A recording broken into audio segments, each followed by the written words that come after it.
On parle d'imprévision lorsqu'un contrat s'étalant sur une longue durée, à l'origine équilibré, devient finalement extrêmement déséquilibré.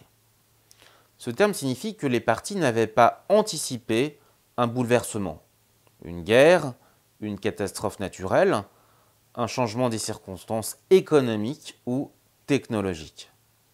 Chacun d'entre nous a en mémoire le célèbre arrêt Canal de Craponne, rendu par la Chambre civile de la Cour de cassation en 1876.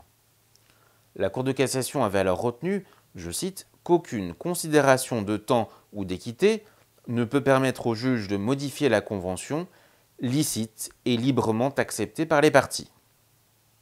Dans la mesure où l'ancien article 1134 du Code civil, devenu article 1103, s'y opposait. C'est bien évidemment le principe de l'intangibilité du contrat.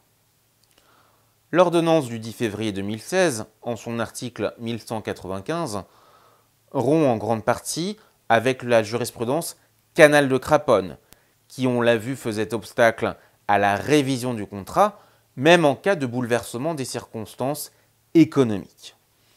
Donc je vous renvoie à la lecture de l'article 1195 du Code civil. Cet article 1195 permet à une partie, dans le cadre d'un contrat à exécution successive, de demander à l'autre une renégociation du contrat à 3 conditions. Un changement de circonstances imprévisible. Ce changement doit rendre l'exécution excessivement onéreuse pour une partie. Et enfin, cette partie n'avait pas accepté d'en assumer le risque. La partie sollicitée pour renégocier peut accepter ou refuser. Si elle accepte, la partie qui a sollicité la renégociation continue à exécuter ses obligations pendant la renégociation.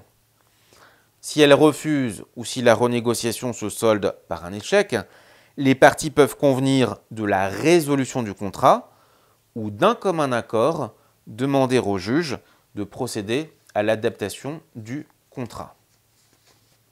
Mais surtout, à défaut de tout accord dans un délai raisonnable, une partie peut demander au juge de réviser le contrat ou d'y mettre fin à la date et aux conditions qu'il fixe. L'ordonnance consacre ainsi la résiliation et même la révision judiciaire du contrat pour imprévision.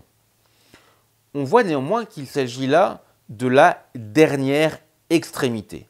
Autrement dit, la chancellerie a souhaité privilégier au maximum la voie négociée.